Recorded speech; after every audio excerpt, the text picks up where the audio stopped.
Assalamualaikum warahmatullahi wabarakatuh. Sungguh sangat disayangkan, sekaligus memalukan sekali. Kembali terjadi gangguan dan larangan ibadah terhadap umat Kristiani yang hendak beribadah di gereja.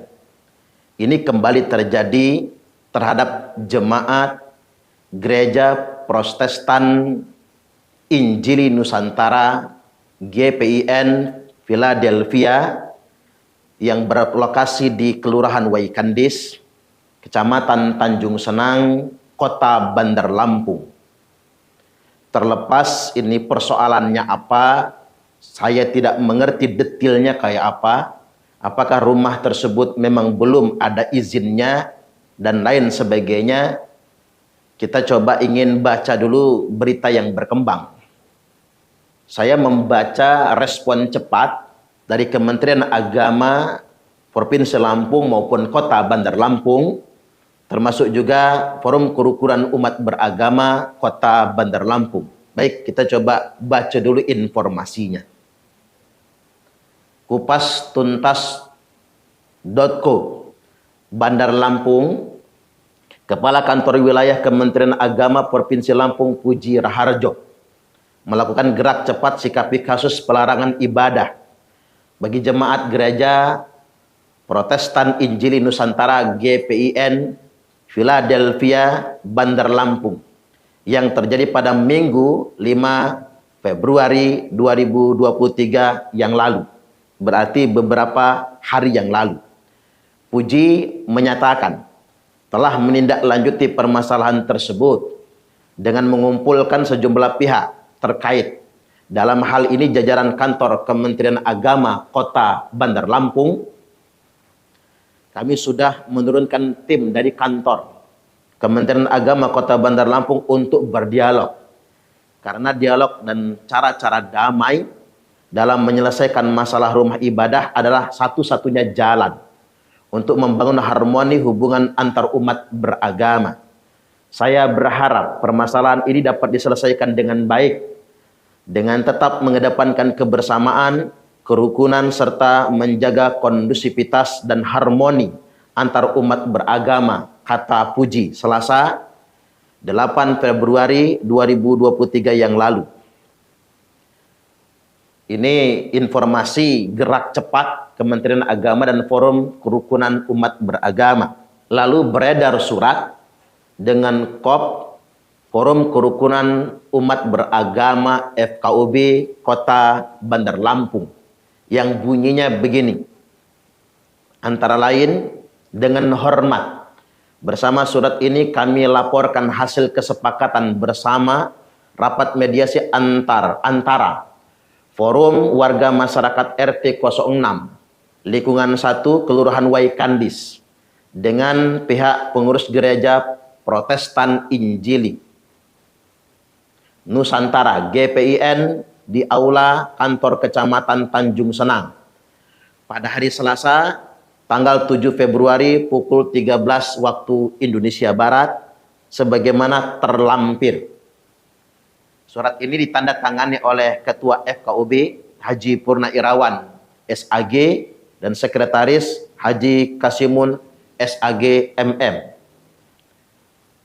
Adapun lampiran hasil kesepakatan bersama antara lain, pertama, saudara-saudari umat Kristiani diberikan waktu 2 minggu untuk melakukan kegiatan kebaktian sambil mengurus persyaratan-persyaratan perizinan sementara yang ditetapkan oleh PBM nomor 9/8 tahun 2006. Poin yang kedua, apabila ternyata dalam waktu 2 minggu ini tidak dapat diurus atau tidak selesai izinnya, maka kegiatan kebaktian di gereja GPIN dihentikan tanpa ada dialog, diskusi atau pertemuan lagi.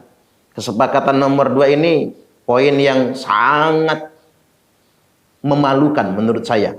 Yang ketiga, apabila izin sementara yang ditetapkan oleh PBM dapat diperoleh oleh pihak GPIN berlaku selama 2 tahun sesuai dengan pasal 19 ayat 2 dan tidak akan menjadikan rumah tersebut menjadi gedung gereja secara permanen. Maka semua pihak, terutama warga RT 06 harus taat dan menghormatinya. Poin yang keempat, pihak gereja dan juga warga RT 06 tetap harus menjaga ketertiban umum dan kerukunan umat beragama dan tidak menyebarkan berita-berita melalui media sosial sebelum dikonfirmasi tentang kebenarannya. Demikian kesepakatan ini kami buat dengan penuh kesadaran dan penuh tanggung jawab tanpa ada paksaan dari pihak manapun. Ditandatangani oleh Ketua Forum Warga RT 06 Lingkungan 1, juga ditandatangani oleh Pendeta GPIN. Baik, ini adalah kondisi terakhir respon terhadap peristiwa di gereja GPIN. Termasuk juga butir-butir kesepakatan. Apa sebenarnya yang terjadi? Saya tidak berkompeten untuk menguraikan lebih lanjut. Ada pihak-pihak yang berwenang, yang punya kapasitas untuk menjelaskan detail peristiwa yang sesungguhnya. Hanya saja pada kesempatan kali ini saya sebagai mubalik, penceramah agama, punya kewajiban moral untuk menyadarkan kita semua. Ada apa dengan masyarakat kita sebetulnya? Ada apa dengan kaum muslimin yang ada di Indonesia ini? Sekarang coba kita berhitung sebetulnya. Pertama, kita akan mencontoh Rasulullah Sallallahu Alaihi Wasallam. Sebetulnya begini, kepada siapa sih kita mencontoh cara beragama? Kemana sih sumber rujukan kita? Ketika kita bicara tentang agama, din Islam, tidak ada satupun diktum di dalam Al-Quran maupun hadis yang melarang umat beragama lain beribadah. Dan tidak ada satupun diktumnya dalam Al-Quran dan hadis yang melarang umat beragama lain untuk mendirikan rumah ibadah. Cobalah kita timbang perasaan. Kita bebas bangun masjid di mana-mana. Kita juga bebas pengajian di rumah-rumah. Kapanpun rumah kita bisa kita gunakan untuk pengajian. Ada majelis taklim rutinan dan lain sebagainya. Betapa banyak di Bandar Lampung ini dan seantero Indonesia, rumah-rumah dijadikan majelis buat pengajian tanpa izin. Jojong-jojong saja, jalan-jalan saja, tidak jadi masalah. Coba kita timbang perasaan. Kita merujuk ke Al-Quran misalnya. Allah Subhanahu wa ta'ala telah berfirman, lakum dinukum waliyadin. Ada porsi kebebasan untuk kalian amalkan agama kalian. Bebas, kita nggak ngeganggu agama apapun. Waliyadin, untuk saya agama saya. Sudah ada jelas diktumnya. Kemudian Allah Subhanahu wa ta'ala membuat penegasan. Wala tasubbul ladzina yad'una min dunillah. Kita semua umat muslim dilarang oleh Allah. Jelas firman-Nya di dalam Al-Qur'an. Mencaci maki umat beragama lain yang menghamba kepada Tuhan mereka. Mencaci maki ajaran agamanya, mencaci maki Tuhan agama lain, kita dilarang oleh Allah Subhanahu wa ta'ala. Lalu kita mencontoh Nabi, meneladani Nabi Sallallahu Alaihi Wasallam. Jelas sekali, riwayatnya banyak. Bahkan dikutip oleh Al-Hafiz Ibnu Katsir. Bahkan Sirah Nabawiyah Ibnu Hisham misalnya menyebutkan 60 delegasi Kristen Bani Najran mendatangi Nabi Sallallahu Alaihi Wasallam. Ketika itu tiba waktu asar. Para sahabat beribadah sholat di waktu asar. Maka lantas kemudian umat Kristen Bani Najran minta izin kepada Nabi melakukan peribadatan, kebaktian di Masjid Nabawi. Sampai-sampai disebutkan bahwasanya faqamu fi masjidi Rasulillah sallallahu alaihi wasallam. 60 umat Kristiani Bani Najran mendirikan ibadah di Masjid Nabi atau Masjid Nabawi. Sempat ada beberapa sahabat hendak melarang mereka semua. Lalu kemudian Nabi bersabda, da'uhum, biarkan mereka kebaktian, kata Nabi. Biarkan mereka beribadah. Fasallau ilal masyriq. Maka disebutkan umat Kristiani Bani Najran waktu itu melakukan peribadatan, melakukan pesolatan. Karena kalimatnya fasallau, mereka sholat atau beribadah atau melakukan kebaktian ilal masyriq, menghadap ke arah matahari terbit atau ke arah timur. Sebagaimana umat Islam menghadapnya ke maghrib arah matahari terbenam atau menghadap ke arah kiblat, umat Kristiani beribadahnya menghadap ke arah masyriq, ke arah matahari terbit. Dan ini fakta yang terjadi. Nabi tidak melarang mereka, justru Nabi menegur para sahabat yang hendak melarang mereka kebaktian di Masjid Nabawi. Nabi katakan, da'uhum. Ingat loh, Nabi memperkenankan bagian Masjid Nabawi untuk dilakukan peribadatan kebaktian umat Kristiani Bani Najran.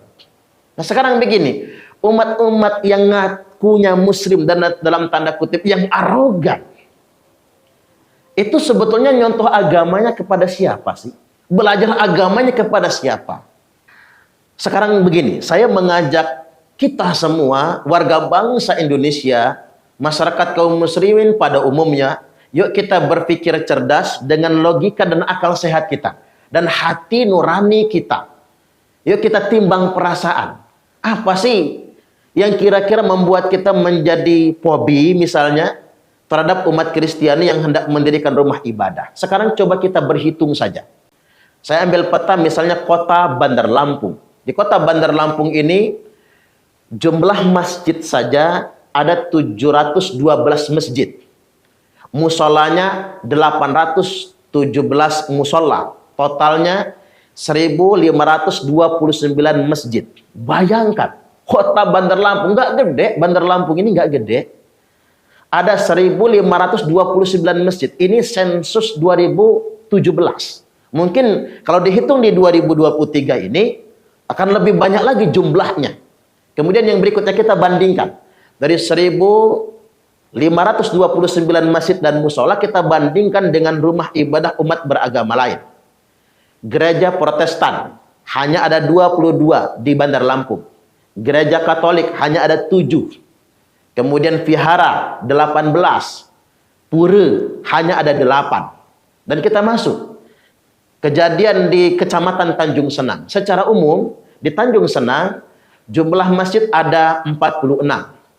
Musola 29. Totalnya 75 masjid dan musola. Sekali lagi ini data tahun 2017. Saya yakin jumlah itu semakin banyak di tahun 2023 ini.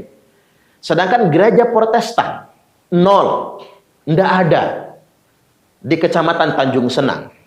Dan mereka sedang mengupayakan izin agar punya gereja.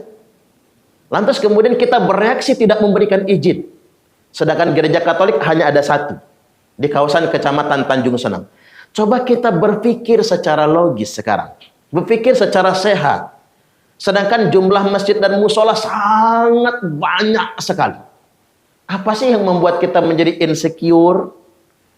Merasa nggak pede begitu kan? Apa sih yang membuat kita menjadi posesif?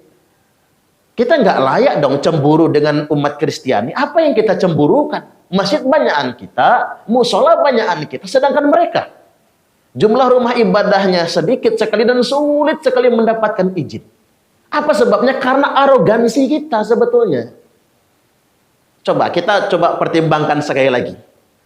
Di Eropa, Amerika, banyak sekali gereja yang beralih fungsi menjadi masjid. Banyak. Coba Anda buka datanya. Di Amerika, di Eropa. Yang tadinya gereja, lalu kemudian dialih fungsikan menjadi masjid. Apa masyarakat Eropa gegeran? Apa mereka jadi takut dengan Islam? Apa mereka datang ke masjid kemudian menghancurkan masjid? Coba timbang perasaan, bro, umat Islam dimanapun Anda berada. Cobalah kalau kita di masyarakat minoritas, kita muslim sedikit, mayoritas di sana umat beragama Kristen misalnya. Timbang perasaan. Kalau kita mau beribadah musolat dilarang orang. Musolat berjamaah, bikin musola dihancurkan orang. Bikin masjid dihancurkan orang. Apa? Coba perasaan kita apa? Ya sama dong, ini yang namanya tepo seliro. Ini namanya yang tenggang rasa dan toleransi itu. Bayangkan kalau itu di posisi kita. Kita minoritas, lalu kita sulit sekali untuk bikin musola, sulit bikin masjid. Kita belajar dengan dunia Eropa. Nggak masalah bagi mereka. Masjid, tadinya gereja dialih fungsikan menjadi masjid. Bahkan di London itu ada 500 bekas gereja yang tidak dipakai lagi. yang 423-nya dari 500 gereja itu, 423-nya beralih fungsi menjadi masjid. Nggak ada yang gegeran di sana, nggak ada yang ribut di sana. Nah, kita ingin belajar sedemikian rupa, belajar tempo seliro, belajar toleransi dan tegang rasa dengan masyarakat yang ada di Eropa. Kita senang, kita gembira ketika kita di Eropa punya masjid. Dan yang tadinya gereja beralih fungsi dengan masjid, dengan bangganya kita mengatakan hebat, ini dulu gereja, sekarang berubah menjadi masjid. Kita ganti gereja menjadi masjid. Dengan bangganya kita bicara begitu. Tapi di sini, dengan sombongnya kita mengaku mayoritas. Sedangkan orang ingin sekali punya rumah ibadah, tapi kita larang-larang. Kita ribut-ributkan. Di mana kemanusiaan kita? Ntar dulu lah kalau bicara-bicara tentang izin itu nanti dulu lah. Itu urusan pemerintah. Kalau masalah-masalah izin. Entoh kita juga kalau berpikir coba. Dari 1529 masjid dan musola yang ada di kota Bandar Lampung. Kira-kira berapa persen yang punya IMB? Izin mendirikan bangunan. Coba saya tanya kira-kira berapa persen? Alangkah banyak. Masjid di Indonesia ini berdiri tanpa izin. Banyak sekali. Bahkan di Indonesia ini jumlah masjid sebanyak sedunia internasional. Bisa satu RT itu beberapa masjid. Bayangkan di negara-negara Arab nggak ada yang namanya masjid berdekatan. Masjid itu antara masjid satu dengan masjid yang berikutnya berkilo-kilo jaraknya. 1 kilo, 2 kilo, bahkan 3 kilo. Negara-negara Arab begitu. Karena mengapa? Yang berhak membangun masjid adalah pemerintah. Kerajaan Arab Saudi, nggak boleh orang inisiatif bikin masjid sendiri. Walaupun dia punya tanah, punya uang banyak, nggak bisa dia inisiatif. Kalau tanpa izin dari pemerintah. Oke, negara terdekat kita, Brunei Darussalam, Malaysia, masjid jauh-jauh. Malaysia itu kerajaan Islam loh. Brunei Darussalam itu kerajaan Islam, masjid jauh-jauh. Karena nggak sembarang bikin masjid. Nah Indonesia, masjid berdekatan. Bahkan ada di Sukarame ini, Bandar Lampung, jarak masjid cuma 15 meter. Masing-masing Jumatan. Masing-masing mengumandangkan azan. Dan saya nggak yakin kalau masjid tersebut ada IMB-nya, izin mendirikan bangunan, izin rumah ibadah. Saya nggak yakin. Apa sih recok banget. Umat beragama lain susah sekali bikin rumah ibadah. Sedangkan kita bebas. Bebas dan semau-maunya tanpa aturan. Yang secara fikih agama, masjid berdekatan itu sebetulnya melanggar hukum. Melanggar hukum fikih nggak boleh yang sedemikian rupa. Semau-mau kita bikin masjid. Ini saya sangat prihatin sekali. Sekali lagi, cobalah kita berpikir waras. Cobalah kita berjiwa besar gitu. Jangan kemudian playing victim. Kok seakan-akan kita cemburu gitu dengan agama lain. Seakan-akan kita ini tidak ada apa-apanya, seakan-akan umat Islam ini terzolimi. Apanya yang terzolimi? Justru sebetulnya ada pihak-pihak yang sengaja memang melemparkan isu-isu playing victim. Seakan-akan kondisi umat Islam ini berbahaya dan darurat. Seakan-akan umat agama lain itu adalah ancaman. Jadi yang pertama, saya ingin petakan ada kecenderungan orang menjadi insecure. Seperti nggak percaya diri. Kemudian yang kedua, yang perlu saya tegaskan adalah ada gejala oknum-oknum tertentu sengaja membangun fobia terhadap umat Kristen di Indonesia. Kristen fobia. Dan ini yang sangat saya sayangkan sekali. Ada ustadz-ustadz yang memprovokasi umat untuk fobi terhadap agama Kristen. Saya juga heran. Dia pikir ketika dia membangun fobia kepada umat Kristiani, umat beragama lain, itu benar. Itu jihad. Itu bukan kebenaran. Itu bukan jihad. Itu sangat memalukan sekali.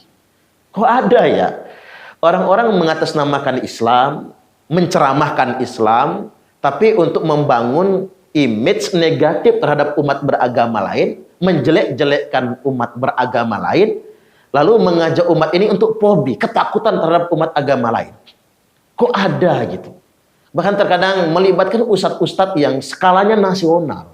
Ini sangat memprihatinkan sekali. Itu bukan Islam yang sesungguhnya. Islamnya sesungguhnya Islam yang rahmatan lil alamin. Makanya saya masih terngiang-ngiang dengan perkataan Mbah Wali Gusdur.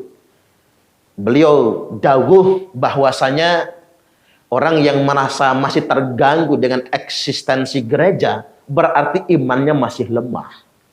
Mestinya kata Gus Dur, yang kita khawatirkan itu bukan rumah ibadah umat beragama lain. Yang kita takutkan itu adalah tempat maksiat. Kalau rumah kita samping gereja, ya baik-baik saja. Wong yang datang ke gereja itu sedang memuji Tuhan. Nah sedangkan kalau rumah kita di samping diskotik, dikhawatirkan kita pengen mampir ke sana atau anak kita pengen jajal ke sana. Benar apa yang dikatakan Gus Dur. Orang yang masih terganggu dengan eksistensi rumah ibadah agama lain berarti imannya masih lemah. Dan para mubalik pemuka agama yang membangun fobia terhadap umat beragama lain itu adalah mubalik yang sangat memalukan sekali. Dan itu tidak mencerminkan dakwah Islam yang sesungguhnya. Kita kembali, Islam ini adalah agama rahmat. Wa rahmati wasi'at kulla syai'. Rahmatku itu, kata Allah, lebih luas dari segala sesuatu. Rahmatku itu meliputi segala sesuatu.